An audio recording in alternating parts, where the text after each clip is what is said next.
guys had two other matters to take care of at 9 o'clock, and that's why we're starting a little late for this 9 o'clock hearing. This is in State of Iowa versus Blair Greiman, senatorial file FECR 033971. The defendant appears with his attorney, Jason Hallberg. State of Iowa appears by County Attorney Carlisle Dalen. The defendant entered a guilty plea on December 23, 2025 to the charge of count 1 as amended, kidnapping of third degree with sentencing enhancement, Class C felony, violation of Iowa Code sections 710.1, 710.4, 901A.2, 3. Court made a specific finding that based on the defendant's statements and the plea change and the charging documents, that the offense was sexually motivated. Iowa Code section 692A.126 applied. Sentencing was scheduled for today. The pre-sentence investigation report has been prepared. Mr. Hallberg, have you had a chance to review that with your client? Are there any changes, corrections, or objections to the pre-sentence investigation report? No changes, Your Honor. All right. Any legal reason why the court cannot proceed with sentencing at this time? No, Your Honor. With that, here are the recommendations from the state.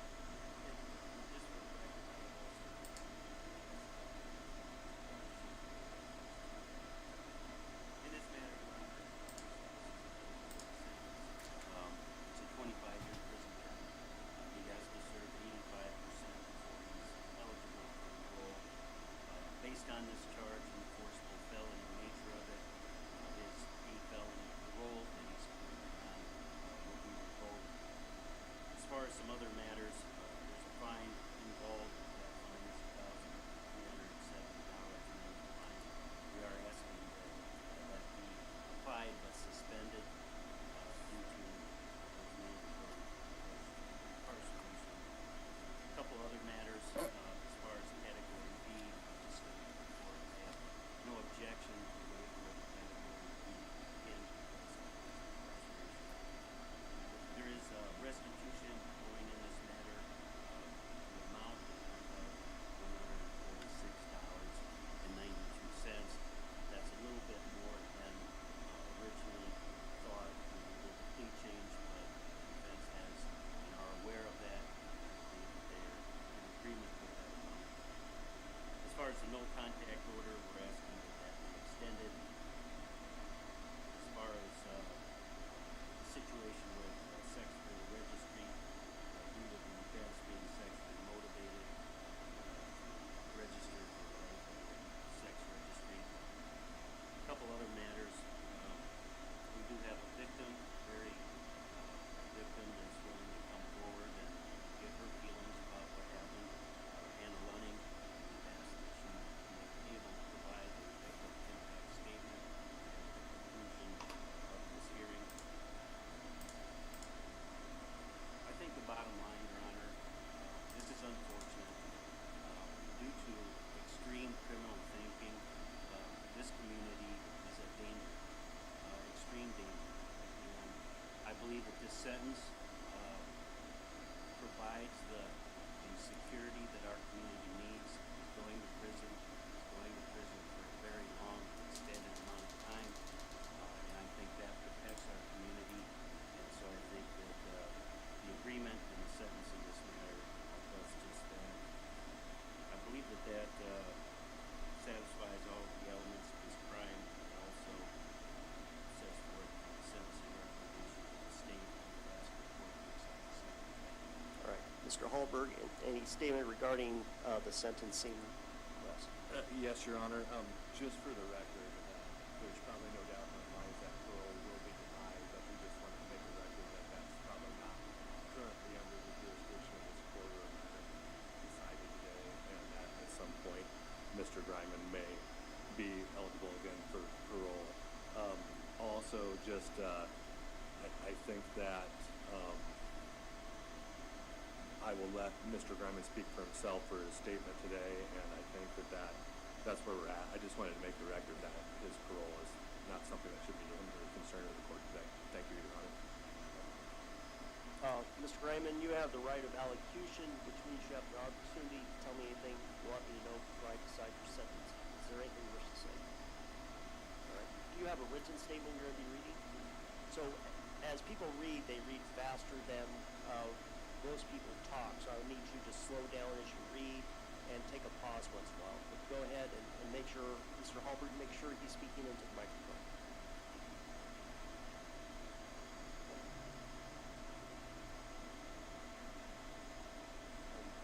Terrorized this young woman,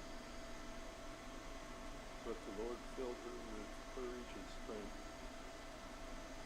to put a quick end to my madness. She is to be commended. I am sorry for this crime and for my previous crime. More than I have words to express. I am sorry for the sin-deluded life I have led. I am sorry to the victims and their families, and to my family and friends and neighbors, to everyone who trusted me and tried to help me. I am especially sorry to my wife. She trusted me, believed in me, and moved here to make a life with me. We had begun a wonderful life together, but I ripped it away from her and have left her devastated and alone. I am so very sorry. I deserve to die in prison. I was given a second chance. So many people gave me their trust and goodwill and allowed me to prosper. I had every reason to be happy. Instead, I destroyed it all. I betrayed it and alienated every person who ever tried to help me. Every good thing God had given me, I threw back in his face. So many people have asked, how could you do such a thing, Blair? Why? I can only say that from my earliest memories, I had a predatory obsession. Whether I was born with it or developed very early, I don't know, and it doesn't matter. I knew it was wrong, and I hid it from everyone. As I grew, it grew darker and more dangerous. I was raised to believe in God, and at various times in my life I tried to turn to him and away from my evil thoughts. But I loved my sin too much, and my efforts were always half-hearted and double-minded. In my own willpower, I could never stay away from the obsessive thoughts more than a few days. In the days following this crime, I felt the overwhelming weight of everything I had destroyed. It was not until then that I finally and truly hated this thing that has caused so much suffering and sorrow to so many people. It was not until then that I turned to God in complete desperation and sincerity. In these past 9 months, Jesus Christ has made himself unmistakably real to me. He has broken the grip of the obsession that held me for 59 years. The thoughts I could never stay away from for even a few days, he has kept off of me for over 9 months and counting, without any effort of willpower on my part. There is no excuse for my behavior. I could have and should have sought help. I could have and should have made this genuine turn to the Lord long ago, before I ever hurt anyone, and before these harsh consequences became necessary. So I am now returning to prison where I clearly belong.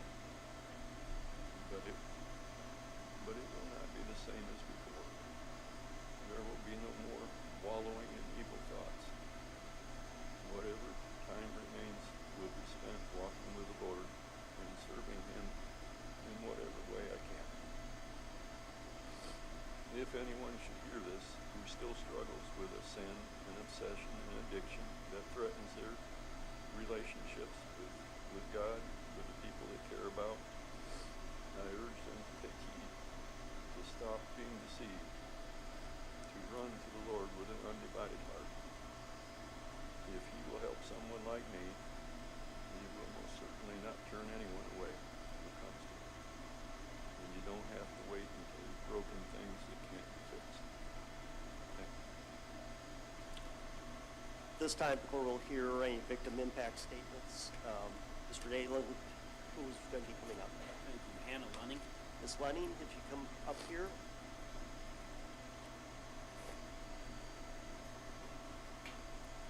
I'd have a seat right up here.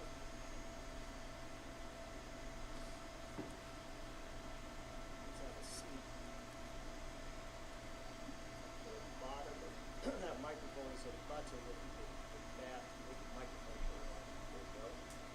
As you read your statement, could you please take a pause and move slowly? It makes it easier on the board. And for our record, would you please state your name? You know, And if you move up that microphone a little closer to your mouth to make sure it moves up and down, there you go. All right, go ahead and please read your statement.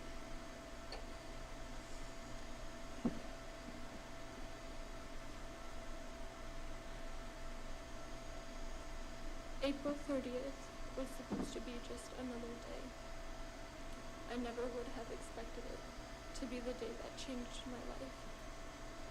I grew up believing that something like this could never happen to me. Until the moment it did, when I looked down and saw a gun at my side. I had never felt the type of fear I did that day, as I realized the man attempting to kidnap me could very well have taken my life. That fear continued in the weeks that followed. I cried constantly and continued to have flashbacks to that day. I couldn't get the question, how far would he have taken this, out of my mind. I became terrified of being alone in public, out of fear that someone might try to kidnap me again. My family and friends carried me through the weeks that followed this incident. Life seemed unbearable, but they allowed me to cry and comforted me when I needed it. They never once left my side until I felt safe. As for faith, I know the Lord was with me that day. He opened my eyes to see how the hands holding the gun were shaking, which gave me the courage to grab hold of the weapon and free myself. God rescued me then, and he surrounded me with incredible support afterward. The first person to come running as a result of my scream was my best friend's mom. She immediately held me in her arms and comforted me as I began to break down. The fact that I knew her and that she was right there when I needed her was proof that Christ had already been protecting me long before this happened. I was the victim for a reason. How far would he have gotten with someone else? For me, I knew in the moment my attempted kidnapper tried to take me that I would rather be shot dead trying to fight than abide by anything he wanted me to do. If I was given the option to go through this again or not, I would. If it weren't me, someone else would have fallen victim. No woman should have to fear for her life while in public, yet I do, and others do because of men like I'm this. in a photojournalism project. Oh, you are? So I'm the walking girl down the hall, unable minding to my own breathe at business, some the point M room door is open, because and my this is mind Ted, won't let me Oh, escape gosh. it. sitting in the dark. And then you I continue down the hall, and my friend Kelsey is Sitting in the dark. like this, sitting in the dark, and I go, Despite the trauma there's got to be a meme What's somewhere. going on? Oh, And then I I'm got caught. Yes, we did. I know. stabbed me from a I'm tree. manning this live I'm stream. a survivor, and I know what Oh, I'm is this going the through. Garner? We hear you guys. I graduated from the NIAC nursing program in December 2025, and I am now able to work as a registered nurse. I'm currently enrolled at the University of Iowa in the RN to BSN program with the goal of becoming a nurse practitioner. This statement is not about hatred. I am not the judge of what will happen to this man who did this. What I do feel is deep gratitude for the people who protected me that day, for those who heard my scream and came running, and for the Mason City community that came together in my moment of need. I want to especially thank the bystanders and police officers who responded that day. The bystanders helped in comforting me and served as witnesses for what I experienced. The police officers portrayed courage and quick action, which gave me security, knowing they cared about my protection. They did not hesitate to pursue the man who tried to take my life, even if that meant they were put in direct danger. Their bravery means everything to me. Finally, I agree with the sentencing recommendation presented by my attorney. Thank you. Thank you, ma'am.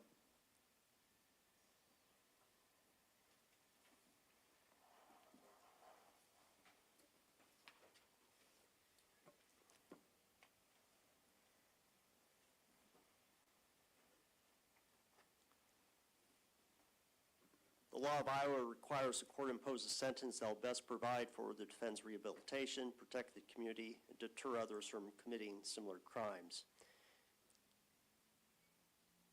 The court considers the defendant's age, attitude, prior criminal record, the nature of the offense, and the recommendations of the parties. In this matter, the parties have submitted a binding plea proposal for the court, which the court has accepted at the time of the entry of the guilty plea. The court finds that the goals of sentencing are sufficiently met by imposing the sentence proposed by the parties, and that will be the judgment regarding the sentencing in this matter. The defendant is sentenced to serve an indeterminate term not to exceed 25 years. This matter is subject to Iowa Code Section 901A.2, Section 3, in that he had a prior conviction for a sexually predatory offense in Saragordo County Criminal Case 14446. As a result, he will have to serve 85% of that sentence. A fine of $1,370 is imposed but suspended. Pursuant to the parties' presentation, the court finds the defendant cannot reasonably pay Category B court costs. Pecuniary damages for the benefit of the crime victim restitution will be ordered in the amount of $1,146.92. A no-contact order will be extended. The defendant is advised that certain civil rights, such as the right to vote, to possess firearms, will be withdrawn. If the defendant has not otherwise done so, he shall provide a sample for DNA profiling as well as fingerprinting. Pursuant to Iowa Code Section 692A, defendant is subject to the sex offender registry. Defendant is subject to a lifetime supervision by the Department of Corrections upon release of any sentence pursuant to the sexual nature of this offense.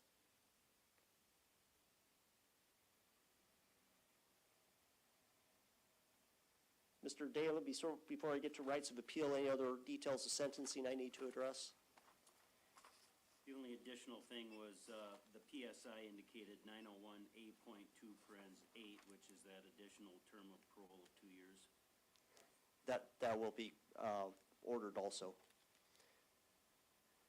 Sir, you have the right to appeal this sentence by filing a notice of appeal within 30 days. You might be eligible for court-appointed counsel for appeal purposes. Appeal bond will be in the amount of $25,000. Court court is required to state publicly that your sentence may be reduced for good conduct time, work credits, and/or program credits. You may be eligible for parole before your entire sentence is discharged. Anything further for the state? Your Honor, this is a forcible felony. It's not bondable. Thank you. Strike that there's no bond, appeal bond in this matter. Anything else, Mr. Dalen? Nothing further. All right. Mr. Hallberg, anything else? No, Your Honor. All right. Thank you, everyone.